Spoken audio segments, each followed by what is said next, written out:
Yo, what's up guys? For today's video, ipapakita ko sa inyo kung paano ang panandali ang pagkabit ng vanity mirror natin. Ito kasi yung usong mirror ngayon, tricolors na siya. At pa-follow na rin guys ng ating Facebook page at YouTube channel. So una guys, i-layout muna natin yung ating screw para pagsabitan ng ating mirror. Yan. So gumamit pala ako ng laser level para straight yung layout natin. Gumamit din ako ng metro para sakto yung sukat sa layout natin at saka sa likod ng mirror natin. Sunod, butasan na natin yung nilayout natin sa ating wall. At pagkatapos ilagay natin ang ating torque screw.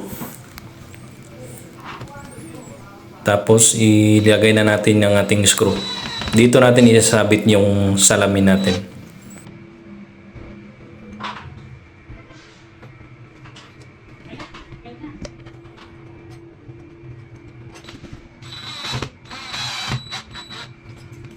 Pagkatapos ilagay ang screw, ay dahan-dahan na nating isabit ang ating mirror. Ito guys, dahan-dahan lang sa pagkabit kasi medyo may kamahalan ang presyo nito. So ayan, na-adjust ko lang yung tamang skwala o level ng ating mirror. Then i-testing natin yung ilaw niya guys. So ayan, okay naman yung ilaw.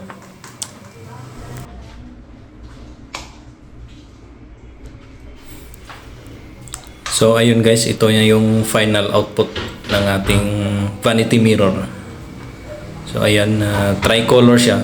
Ayan, may warm white, may daylight, tsaka yung medium light. So yun lang guys, at maraming salamat sa panonood.